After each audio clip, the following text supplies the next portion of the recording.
과학은 설명할 수 없는 일들. 그전엔 얼굴이 번쩍인 사람을 만난 적이 없었다. 정신과 의사 훈련을 받은 지 6개월이 지났을 때 헨리가 우리 병원에 입원했다. 병원 침대에 누워있는 그를 처음 보았을 때 턱과 있어야 할 그의 오른쪽 얼굴을 보기 어려웠다. 성형외과 의사들이 그에 비해서 피부를 이식해서 놀라운 실력으로 얼굴 상처 봉합하는 수술을 했다. 그렇다고 해도 그를 보면서 침착함을 유지하기가 쉽지 않았다. 그는 남아있는 왼쪽 입만 사용해서 약간 불분명한 발음으로 천천히 말했다. 그런데 이상하다고 느껴질 정도로 그는 나와 이야기하는 것을 부끄러워하거나 꺼리지 않았다. 총으로 자신을 쏜 다음에 무슨 일이 일어나는지 내게 이야기할 때 그는 침착하고 차분해 보였다. 당시 40대였던 헨리는 가난한 농가의 막내 아들이었다. 형과 누나들 모두 결혼하고 집을 떠났다. 그러나 헨리는 결혼하고도 집을 떠난 적이 없었다. 헨리가 23살 때 그와 함께 사냥하던 아버지에게 갑자기 심장마비가 왔다. 간신히 아버지를 집으로 모셔왔지만 아버지가 자기 팔에 안겨 세상을 떠나는 모습을 지켜봐야만 했다. 그 후에 어머니가 농사일을 떠맡았고 몇 년 후에 헨리의 아내는 그를 떠났다. 도시에서 친정 부모와 함께 살겠다고 아이들까지도 데리고 가버린 것이다. 헨리가 자살 시도를 하기 10개월 전에 어머니가 폐렴에 걸렸다. 헨리는 어머니를 차에 태우고 병원으로 갔고 어머니는 입원했다. 어머니가 옆에서 달라고 부탁했지만 헨리는 닥터를 돌본다며 그 다음날 그날 밤 집으로 돌아갔다. 다음날 아침에 병원에 왔을 때 어머니는 의식이 없었다. 그리고 몇 시간 후에 사망했다. 헨리는 그 사건에 엄청난 충격을 받았고 술을 마시기 시작했다. 어머니를 병원에 버리던 일 때문에 죄책감에 시달렸고 밤마다 어머니가 살아계신 꿈을 꾸었다. 차마 어머니 물건에는 손을 댈 수 없었고 집에 있는 다른 물건들도 그대로 넘겨두었다. 술을 마시면 시리에 빠져서 이제 집이 더는 집이 아니야 라고 계속 중얼거리곤 했다. 그는 몇달 동안의 우울증에 벗어나지 못하다가 마침 내내 술을 마신 후에 결국 사냥총을 가지고 부모님이 묻힌 묘지로 향했다. 몇 시간 동안의 무덤에 누워서 부모님과 나눴던 대화를 떠올리고 상상한 다음에 부모를 따라가기로 마음먹었다. 그는 어머니의 가슴에 놓였을 것으로 생각하는 자리에 이마를 갖다가 대고 무덤에 엎드렸다. 헨리는 그 두 다리 사이에 22 구경 사냥총을 끼우고 턱을 겨누게 했다. 그리고 엄지 손가락으로 방아쇠를 슬며시 당겼다. 총알의 얼굴 오른쪽을 관통하면서 밤과 간전놀이의 파편이 막혔다. 그러나 온전케도 내는 빗나갔다. 나는 그와 면담할 때 목소리를 침착하게 유지하면서 깨며 놓은 그의 뺨은 보지 않으려고 했다. 그리고 물었다. 굉장히 고통스러웠을 것 같네요. 어떤 심정이었을지 그저 친정만 할 따름이다. 어떠셨나요? 헨리의 얼굴 왼쪽이 말려 올라가고 반쯤 웃음을 지었다. 방아쇠를 당기자마자 저희 모든 게 사라졌어요. 구불구불한 듯과 그 뒤의 산들 모두요. 나는 들꽃들과 잔뜩 피어있는 멋진 초원에 있었어요. 그곳에서 어머니와 아버지가 두 팔을 벌려 나를 환영했어요. 어머니가 아버지에게 헨리가 와요 라고 말하는 소리가 들렸어요. 어머니는 나를 만나 정말 행복해 보였어요. 하지만 그 다음 날을 똑바로 보더니 표정이 바뀌었어요. 머리를 흔들더니 오 헨리 이제 네가 무슨 짓을 했는지 봐 라고 말씀하셨어요. 헨리는 말을 멈추고 손을 내려다 보더니 마른 침을 삼켰다. 나는 잠시 기다렸다가 물었다. 힘들었겠군요. 기분이 어땠어요? 그는 그저 어깨를 쓰가더니 머리를 흔들었다. 그 다음 심호흡을 했다. 그게 다였어요. 그 다음 저는 묘지로 돌아와 있었고 부모님은 가고 없었어요. 머리맡에 따뜻한 피가 고인 게 느껴졌고 도움을 받아야 하겠다고 생각했어요. 트럭쪽으로 엉금엉금 기어가기 시작했어요. 그런데 트럭까지 가기 전에 무덤을 파던 사람이 나를 보고 달려왔어요. 그는 내 머리를 천으로 감싸고 차를 몰아 병원으로 내려다 주었어요. 그는 다시 한번 어깨를 쓰겠다. 그리고 여기에 있죠. 엄청난 일을 겪었네요. 이전에도 돌아가신 부모님을 본 적이 있어요? 그는 고개를 들었다. 아니에요. 그런데 부모님이 그곳에 함께 계신 걸 보니 확실히 기분이 좋았어요. 자살을 시도한 지 적어도 잠시 의식을 잃은 것 같네요. 부모님을 본 게 꿈일 수도 있다고 생각하나요? 헨리는 입술 오므리더니 고개를 저었다. 전혀 꿈이 아니었어요. 어머니 아버지를 만난 사건은 지금 당신을 만나는 것처럼 완전히 진짜였어요. 나는 그가 무엇을 말을 하는지 이해하려고 잠시 입을 다물었다. 헨리 편에서 보면 완벽히 이해되는 일이었다. 자신을 천국에서 맞아들이려는 부모를 보았다고 그는 생각했다. 그런데 나의 과학적인 세계관으로는 그런 일이 진짜일 수 없었다.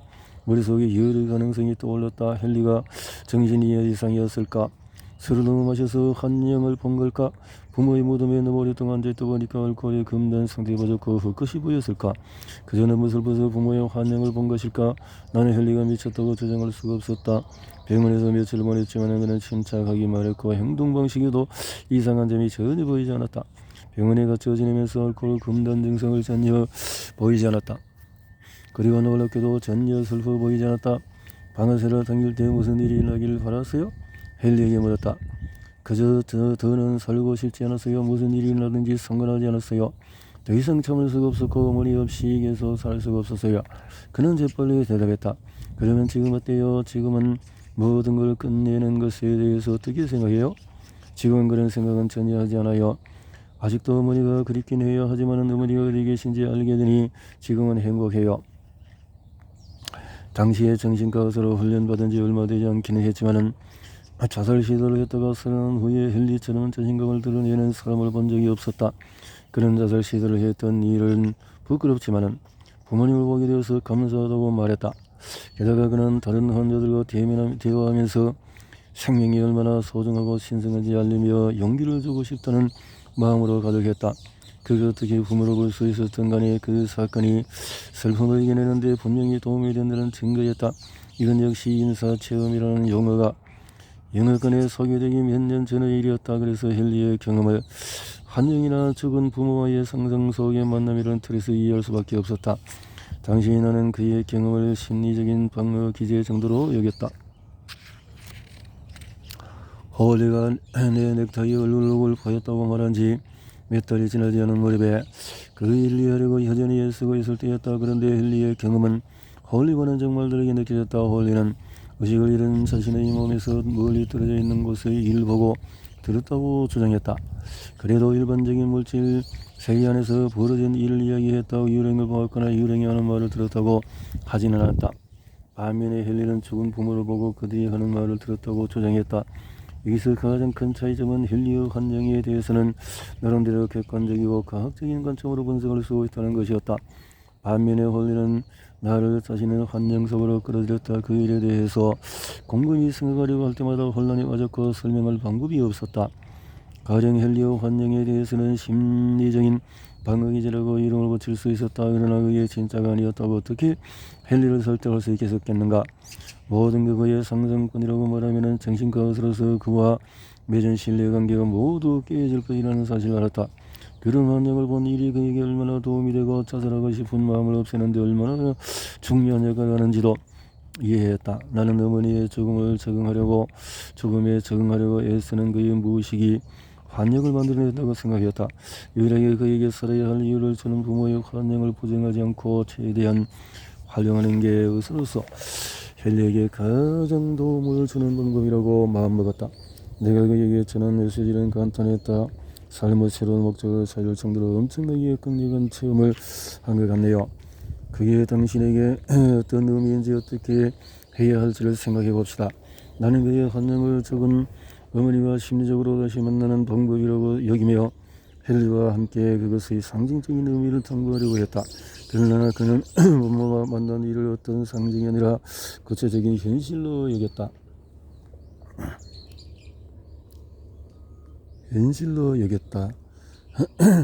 당시에는 그가 실제로 부모와 만났기 때문에 그럴 수 있겠다는 생각을 전혀 하지 못했다. 그때까지 내가 자라온 환경이나 받은 교육으로는 헨리가 진짜 부모를 보았다고 생각할 만한 근거가 하나도 없었다. 우리 아버지는 원소 주기율표로 현식을 인식하는 화학자셨다. 아버지는 화학자로 일하셨고 밤에 집으로 들어와서도 화학자셨다. 내가 어릴 때는 이사간 집마다 지하실에 화학 실험실을 만드셨다. 과학의 열정을 불태우는 일과 남에게도 그런 열정을 전파하는 게 유일한 즐거움이셨다. 내가 뉴욕 헌팅턴에서 초등학교에 다닐 때부터 아버지 분진 번호 대조월 원심 불리기 자기 혼합기에 눈금 실린다. 삼각 플라스크와 둥근 바닥 플라스크 사용법을 가르쳐 주셨다. 아버지는 듀폰의 과학자가 우연히 발견한 고분자 재료인 테플론을 자기의 실험하시는 등 많은 실험을 하셨다. 재련장치 이렇게 열려 전지처럼 테플론으로 물건을 만드는 작은 화학회사에서 일하셨다. 테플론은 다른 코팅제로보다도 표면이 너무 미끄러워서 거의 아무것도 들러붙지 않는 것이 장점이었다. 아버지는 그 기술을 활용한 물건을 만들어내기도 하셨다. 테플론으로 코팅한 조리기구가 시장에 나오기 몇 해 전부터 어머니의 냄비와 팬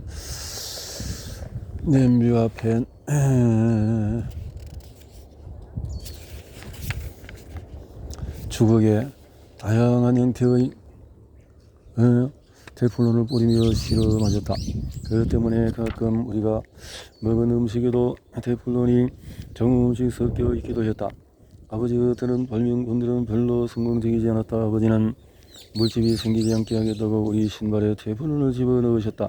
그런데 테플론이 너무 미끄러워서 한발 걸을 때마다 신발 안에서 네 발이 미끌렸다.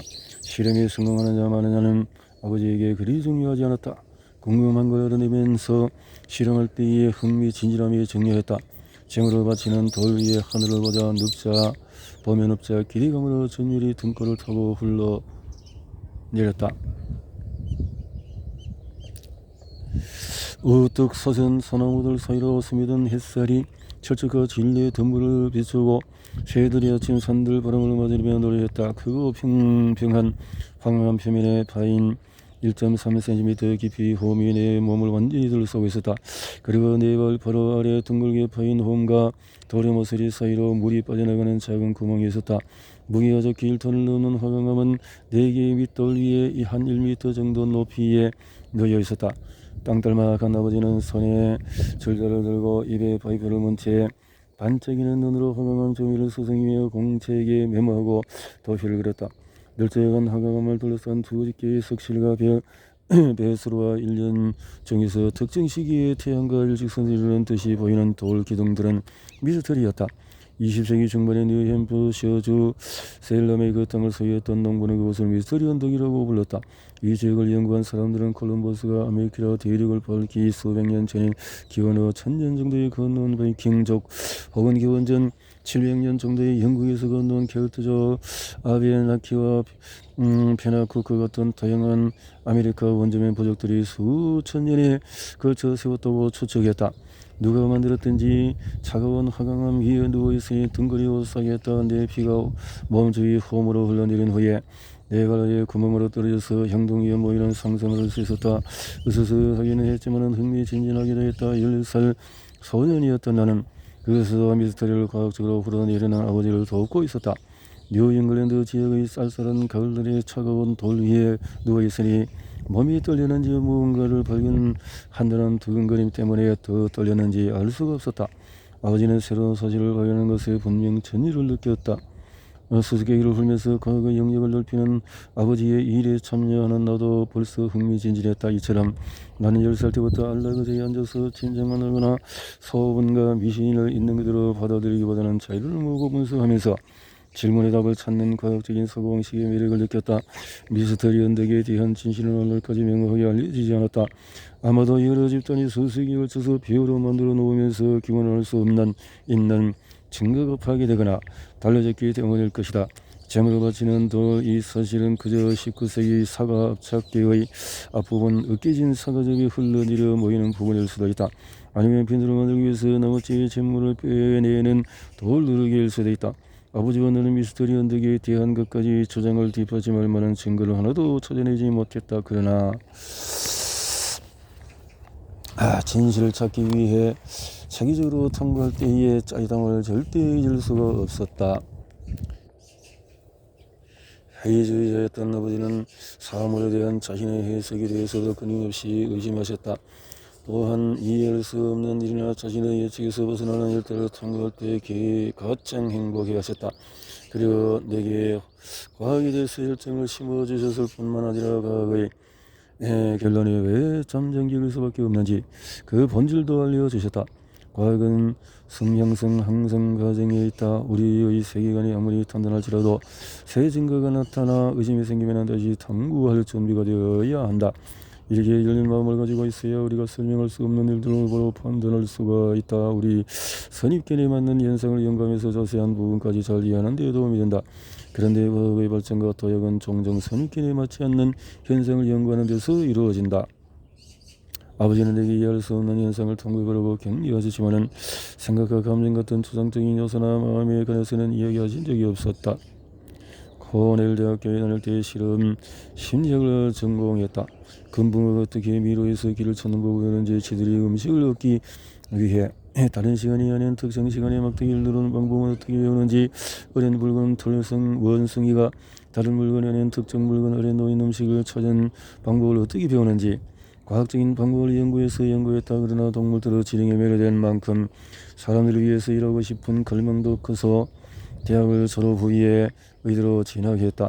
출산을 돕는 일부터 노약자 가정방문까지 의대에서 내가 좋아하는 일이 많았다. 그러나 정신질환에 대해서 배우면 볼수록 우리의 내가 대해서 이해하고 있는 부분이 얼마나 적은지 깨달았다.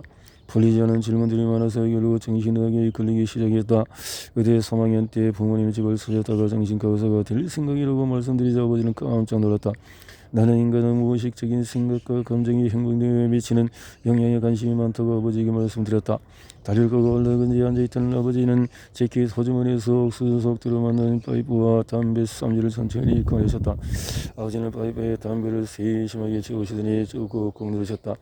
그 다음에 담배를 조금 더 넣어서 다시 꾹꾹 누르셨다. 그 다음에 성냥불을 붙여 부드럽게 그림을 그듯이 파이프 위에서 조심스럽게 흔드셨다. 마침내 아버지는 고개를 들고 노랗게도 이렇게 물으셨다. 무엇 때문에 우리에게 무의식적인 생각과 감정이 있다고 생각하나?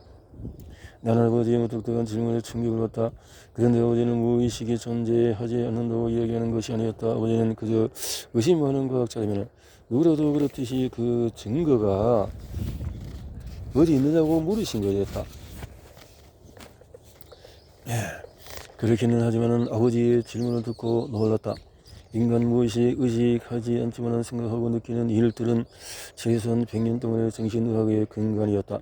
지금은 또 프로이트는 정신을 빙산에 비유했다. 우리가 알고 있는 생각과 감정은 해수면 위로 보이는 뾰족한 부분과 같다고 했다. 예를 들어서 목이 마르면 의식적으로 음료를 마시러 간다. 그러나 해수면 아래에서 보이지 않는 빙산의 90%는 무의식이다. 무의식은 우리가 알지 못하는 생각과 감정이지만 어쨌든 우리 행동에 영향을 끼친다. 가령 대부분 담임교사는 마음에 드는 학생이라고 해서 일부러 더 좋은 점수를 주려고 하지 않는다. 그러나 사실은 자기도 모르게 더 마음에 드는 학생에게 더 좋은 점수를 준다는 증거가 많다.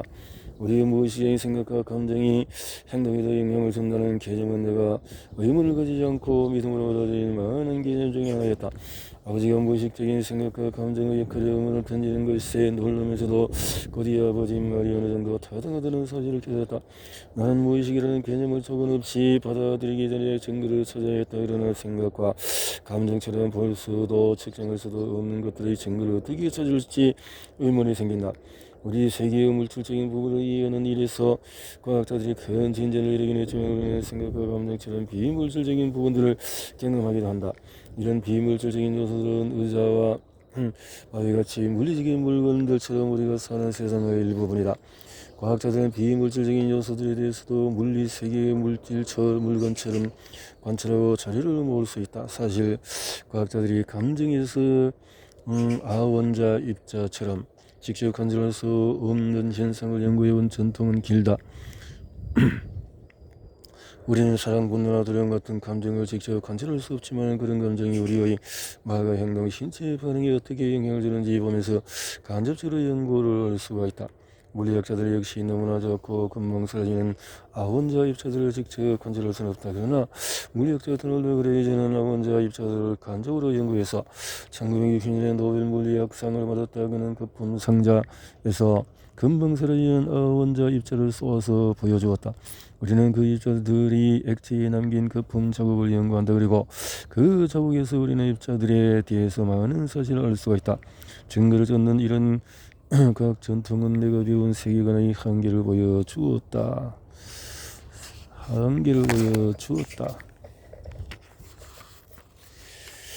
정신과 수련을 일할 때 다른 사람들의 마음을 읽을 수 있다고 믿는 몇몇 입원 환자들을 치료한 적이 있었다. 미래 연구할 때 위험성 때문에 조금 보다는 것은 사실이 있다. 마음을 읽는다는 것은 내 환자들의 믿음이 실제로 비현실적인 것으로 드러난다면 그것이 헛된 생각을 심각하게 받아들여서 그 증상이 더 강화되는 것은 아닐까? 그런 헛된 믿음을 포기하고 또 현실적으로 생각하려고 망상 환자들을 설득하는 것이 정신과학으로서 내 일의 일부였다. 하지만 나는 과학자로서 환자들이 자신의 주장을 제대로 증명할 수 있는지도 알고 싶었다. 환자들은 내 사무실을 의자에 차리러 혼자 앉아 몇 분간 휴식을 취했다. 그 다음에 준비되었다고 느끼면은 녹음되고 머릿속에 떠오르는 이미지나 인상을 뭐든지 설명했다. 그동안 발신되는 복도 아래 다른 사무실의 덕침대로 고른 차분하거나 무시하거나 공격적이거나 재미있거나 에너틱한 장력을 보여주는 잡지 사진 중에서 하나에 집중했다.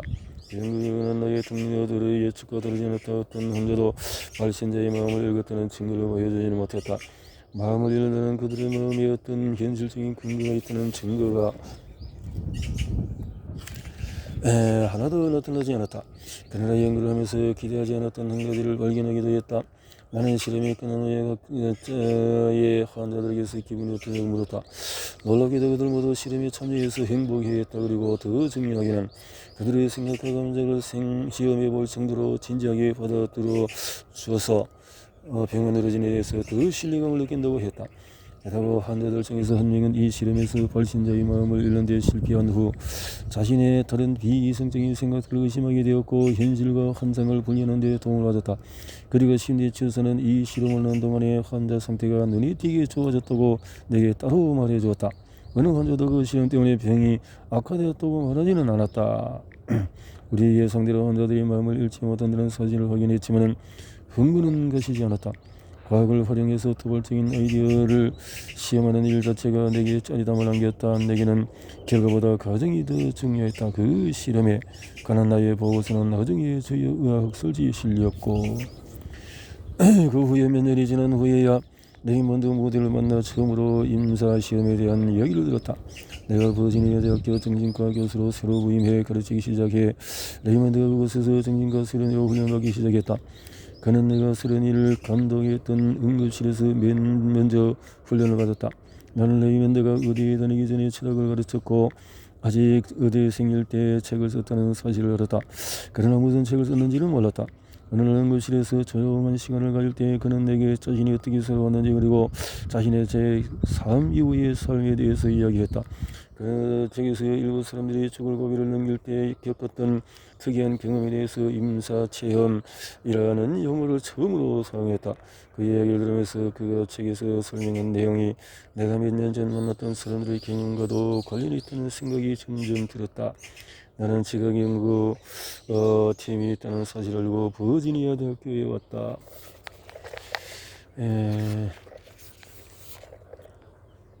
스티븐슨 교수는 레이먼드가 자기 책에서 이야기한 내용과 똑같은 설명되지 않는 체험에 대해서 수십 년간 자료를 모으고 연구해왔다. 나는 레이먼드와 함께 이혼을 만나러 갔다. 그리고 우리 세 사람은 이러한 경험들을 어떻게 과학적인 방법으로 연구할 수 있을지를 의논했다. 레이먼드는 매우 엄청나게 많은 편지를 읽고 있었다. 읽어보니 모든 편지의 주제가 같았다. 편지를 쓴 사람 대부분이 자신만 그런 경험을 한 것이 아니라는 사실을 알고 깜짝 놀랐다. 뉴욕 한 유명 출판사 레이먼드의 책을 재출간하자 임사체험은 금방 많은 사람의 관심을 모았다. 그 후에 몇 년에 걸쳐 많은 의사, 간호사, 사회복지사, 연구자가 레이먼드에게 편지를 보내면서 이런 현상에 관심을 보였다. 레이먼드는 그들 모두 버지니아 대학교로 초청해서 만났고 그 무리 중에서 우리 4명 심리학자 킬링 또 이래서 임사체험 연구를 북돋우기 위해 국제임사연구협회를 결성했다. 나는 임사체험의 실체를 파헤쳐 답을 찾기 위해 이 병원 저 병원 이 대학 저 대학 저 지역을 다녔다. 여러 해에 걸쳐서 심장마비, 질병, 사고, 자살 시도, 싸움, 수술이나 출산, 후유증, 죽을 고비를 넘긴 입원 환자들을 연구했다.